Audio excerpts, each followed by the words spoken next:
히브리서 7장 1절에서 10절 멜기세덱. 이 멜기세덱은 살렘 왕이요 지극히 높으신 하나님의 제사장이라. 여러 왕을 쳐서 죽이고 돌아오는 아브라함을 만나 복을 빈 자라. 아브라함이 모든 것의 10분의 1을 그에게 나누어 주니라. 그 이름을 해석하면 먼저는 의의 왕이요 그 다음은 살렘 왕이니 곧 평강의 왕이요 아버지도 없고 어머니도 없고 족보도 없고 시작한 날도 없고 생명의 끝도 없어 하나님의 아들과 닮아서 항상 제사장으로 있느니라. 이 사람이 얼마나 높은가를 생각해 보라. 조상 아브라함도 노량물 중 10분의 1을 그에게 주었느니라. 레위의 아들들 가운데 제사장의 직분을 받은 자들은 율법을 따라 아브라함의 허리에서 난 자라도 자기 형제인 백성에게서 10분의 1을 취하라는 명령을 받았으나 레위 족보에 들지 아니한 멜기세덱은 아브라함에게서 10분의 1을 취하고 약속을 받은 그를 위하여 복을 빌었나니 논란의 여지 없이 낮은 자가 높은 자에게서 축복을 받느니라. 또 여기는 죽을 자들이 10분의 1을 받으나 저기는 산다고 증거를 얻은 자가 받았느니라. 또한 10분의 1을 받는 레위도 아브라함으로 말미암아 10분의 1을 바쳤다고 할 수 있나니 이는 멜기세덱이 아브라함을 만날 때에 레위는 이미 자기 조상의 허리에 있었음이라. 아멘. 자, 내용이 아주 깊어요. 자, 멜기세덱은 누구인가? 그리고 아브라함이 왜 11조를 멜기세덱에게 드렸나? 두 가지가 주제입니다. 자, 1절, 3절 멜기세덱은 누구인가? 자, 우선 히브리서 5장 11절 지난 거지만 보겠습니다. 멜기세덱에 관하여는 우리가 할 말이 많으나 너희가 듣는 것이 두나무로 설명하기 어려우니라. 아멘. 예, 5장에서 히브리서 수신자들이 아직 듣는 것이 어리기 때문에 멜기세덱에 대해서 말하기가 좀 어렵다. 연기한 거죠. 그리고 이제 6장을 지나서 7장 들어와서 이제 멜기세덱을 설명하는 겁니다. 6장 마지막 절 읽으면서 자연스럽게 연결하겠습니다.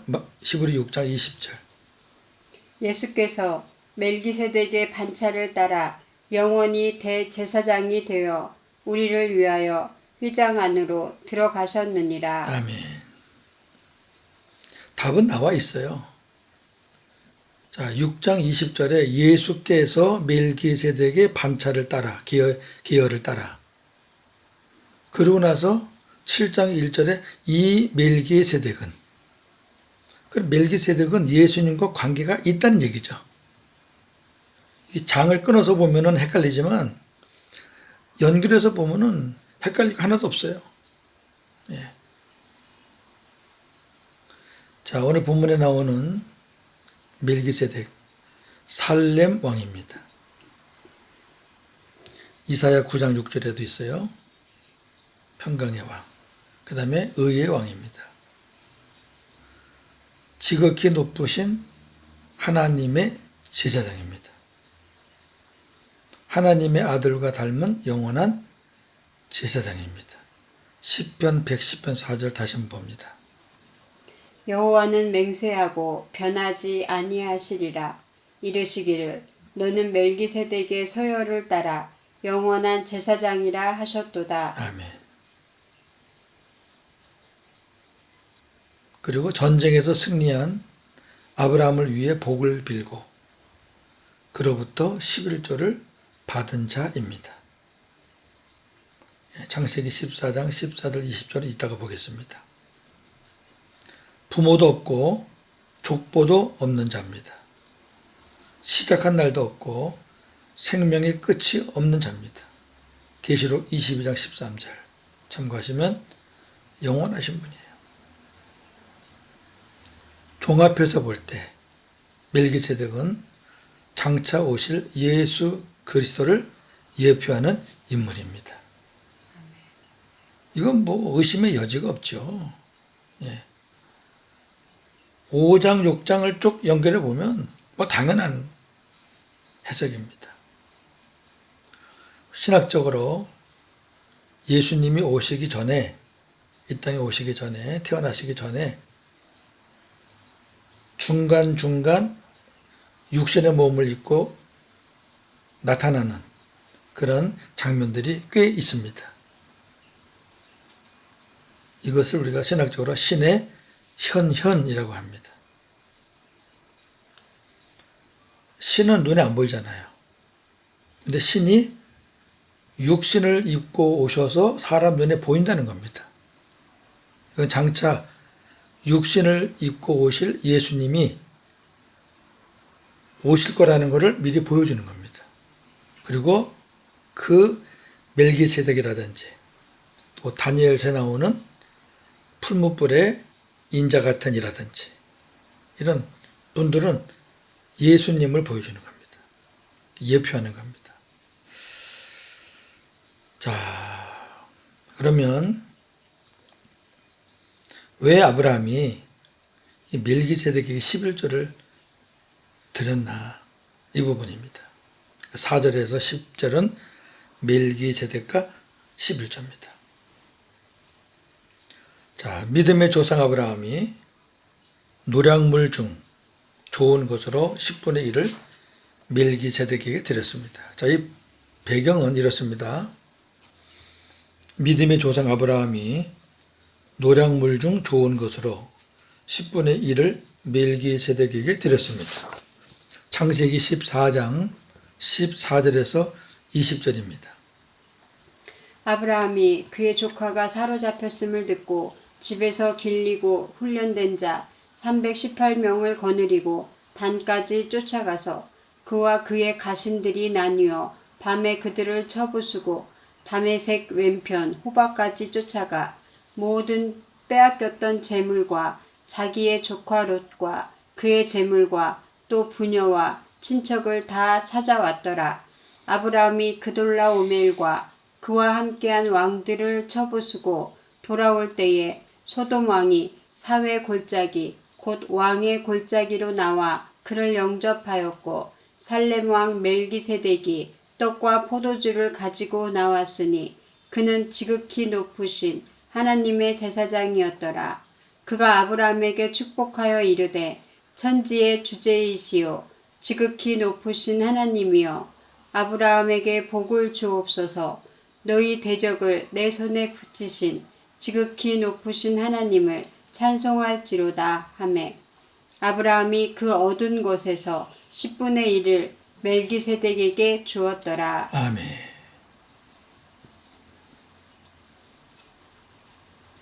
그돌라오멜 연합군하고 소돔과 고모라 연합군하고 전쟁이 붙었죠. 소돔과 고모라가 졌어요.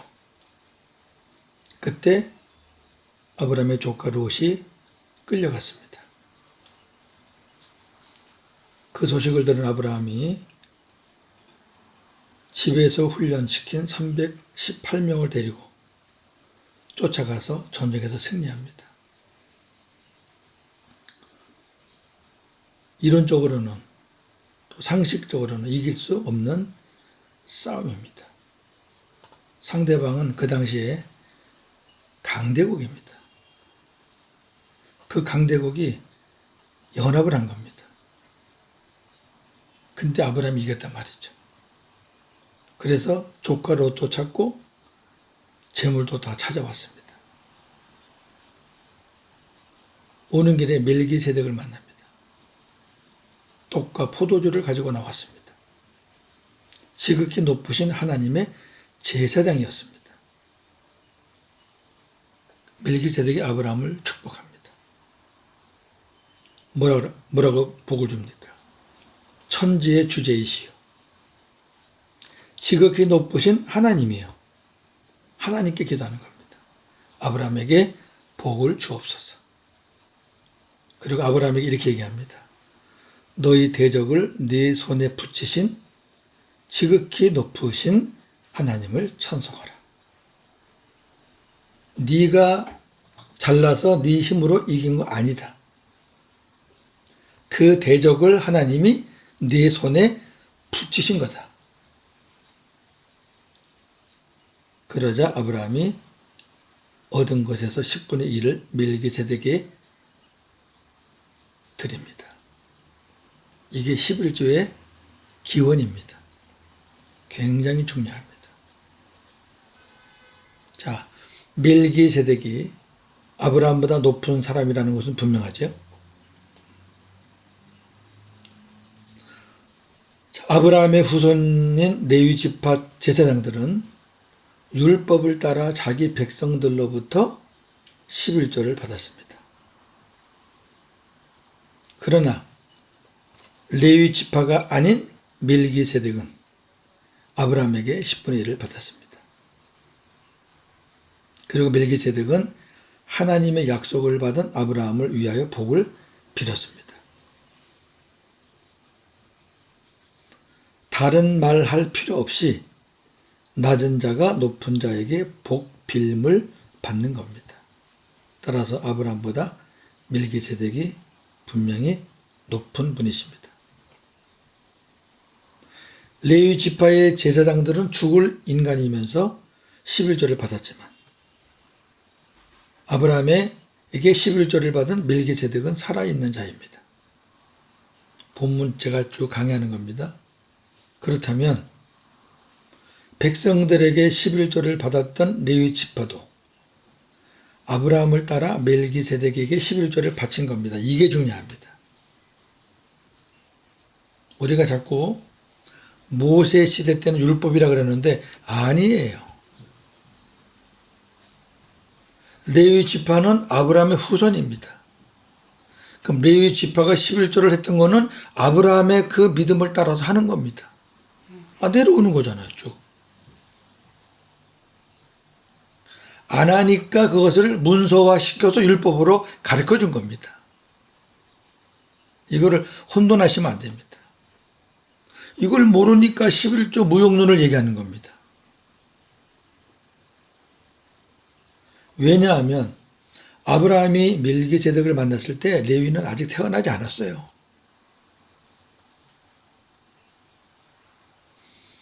정리해 봅시다. 멜기세덱이 예수 그리스도의 예표라면 아브라함은 장차 오실 예수 그리스도에게 11조를 바친 겁니다. 우리가 아브라함의 자손이라면 우리 또한 예수님께 11조를 드리는 겁니다. 당연한 거 아닙니까? 이게 율법입니까? 자, 성경에서 11조를 어떻게 가르치고 있는가 보겠습니다. 레위기 27장 30절 32절.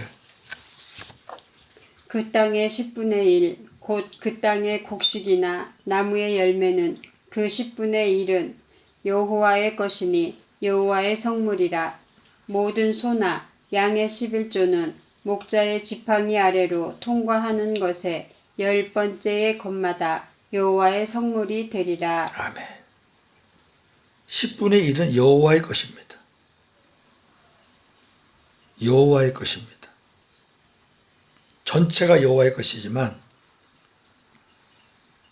10분의 1을 성별해서 하나님께 드리면 하나님이 그거를 거룩하게 받으십니다. 11조 정신입니다.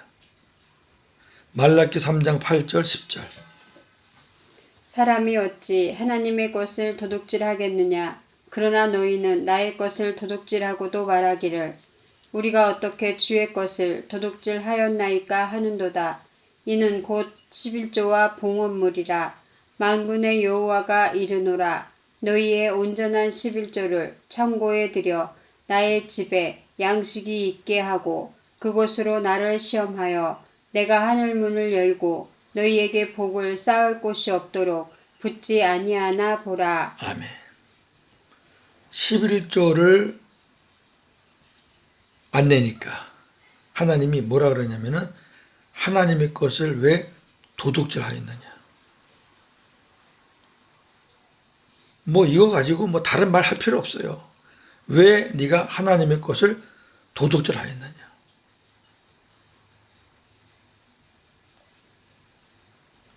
말라기는 구약의 마지막 책이죠.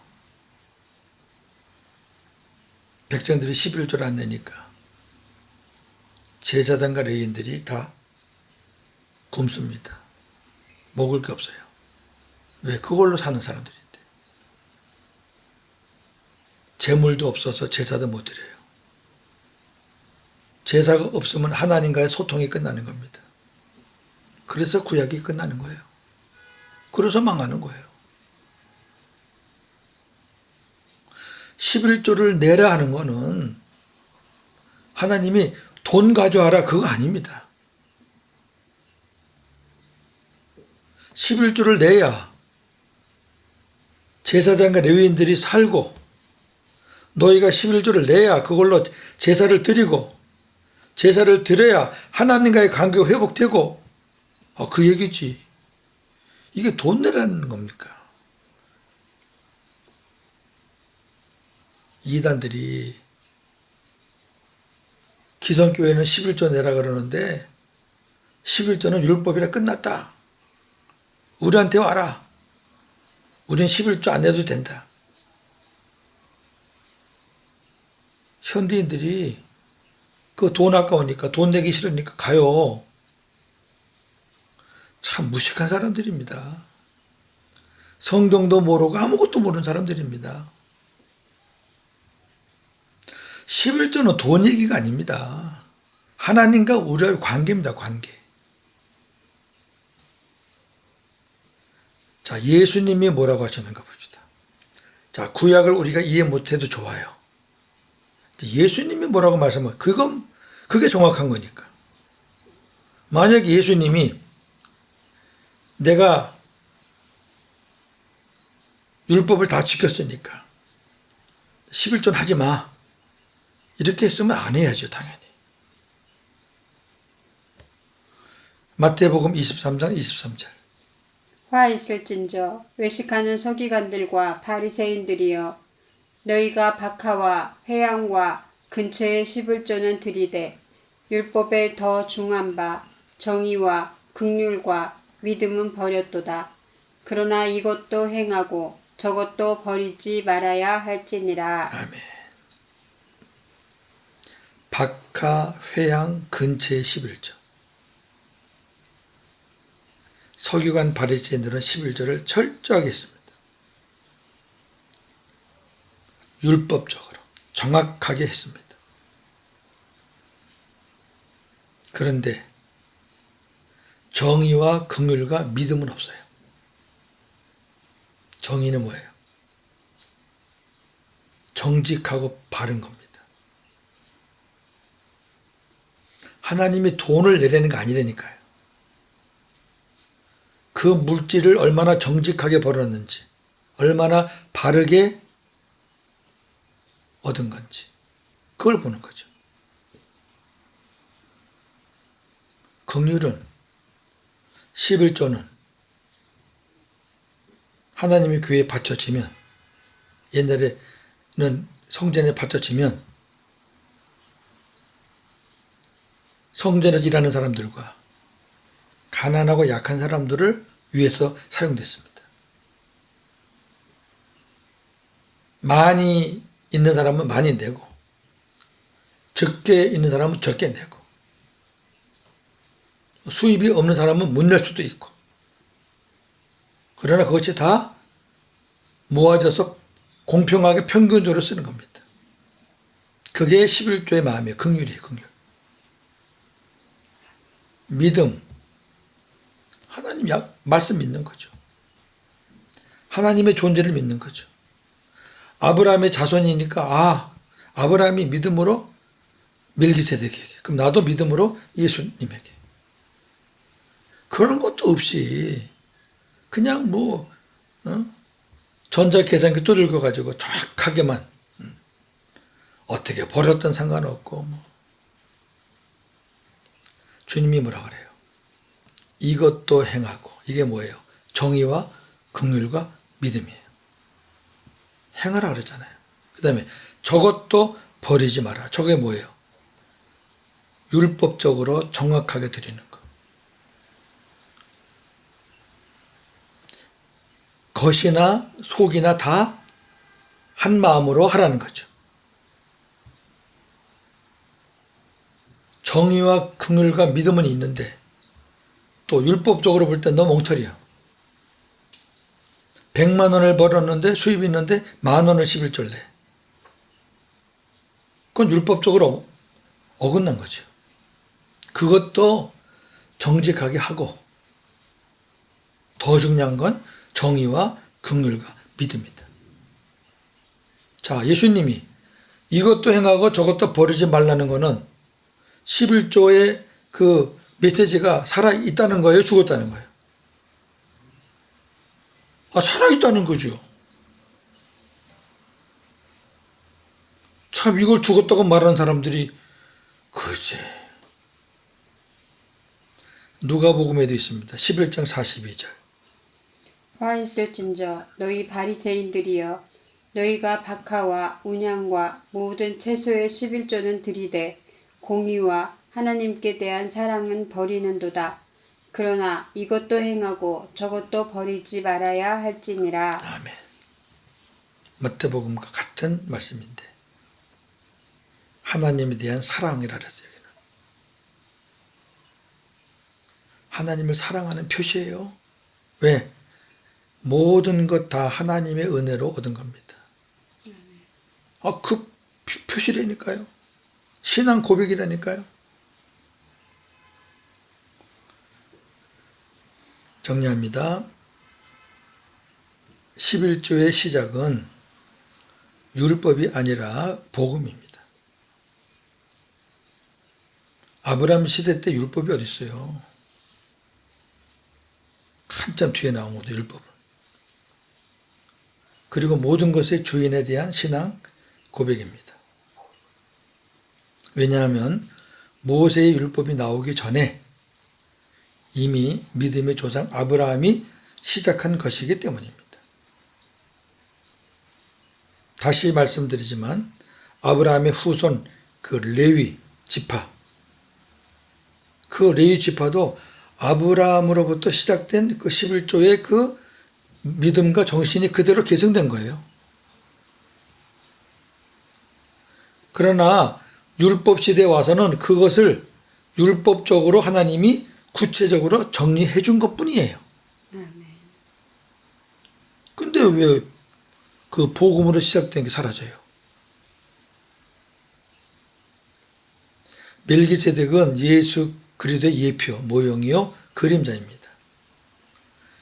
믿음의 시조 아브라함이 멜기세덱에게 11조를 드렸다면 믿음의 자손인 우리도 멜기세덱의 실체이시며 살아계신 예수 그리스도께 11조를 드리는 것이 마땅합니다. 예수님은 11조에 대해서 이것도 행하고 저것도 버리지 말라고 말씀하셨습니다. 이것은 하나님과 이웃을 사랑하는 마음을 담으라는 것이고 저것은 바르고 정직한 것을 말합니다. 11조는 나의 모든 것이 하나님의 은혜로 왔다는 것을 믿음으로 고백하는 것입니다. 11조 무용론을 주의하시고 오늘도 복음으로 승리하시는 저와 여러분 되기를 주님의 이름으로 축원합니다. 아멘. 하나님,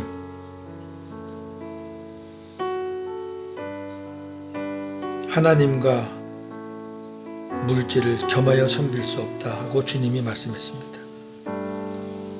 그 말은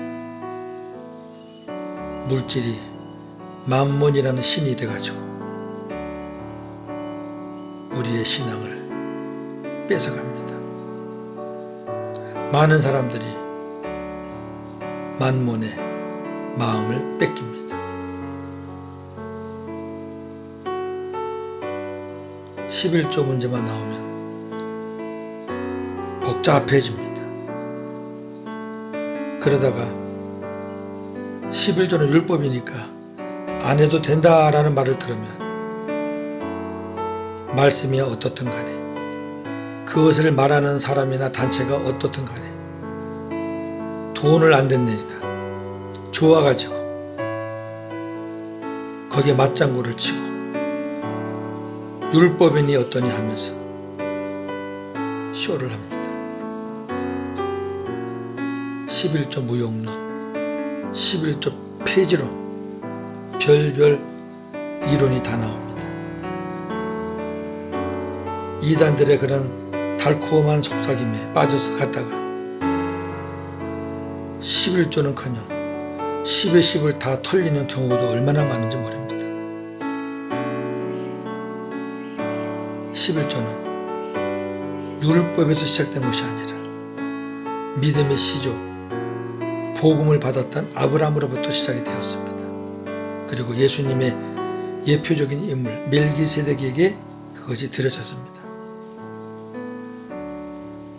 멜기세덱은 아브라함에게 복을 빌었습니다. 똑같은 것 아니겠습니까? 우리가 믿음으로 예수님께 11조를 드리면 우리 하나님께서 우리에게 아름다운 것으로, 아름다운 복으로 함께 하시지 않겠습니까? 물질을 드리는 것이라기보다는 우리의 마음을, 우리의 믿음을 드리는 것. 11조 무용론을 주장하는 악한 것들을 주의하게 하시고 오늘도 복음으로 승리하는 우리 모두가 다 되게 하여 주시옵소서. 예수님의 이름으로 기도하옵나이다. 아멘.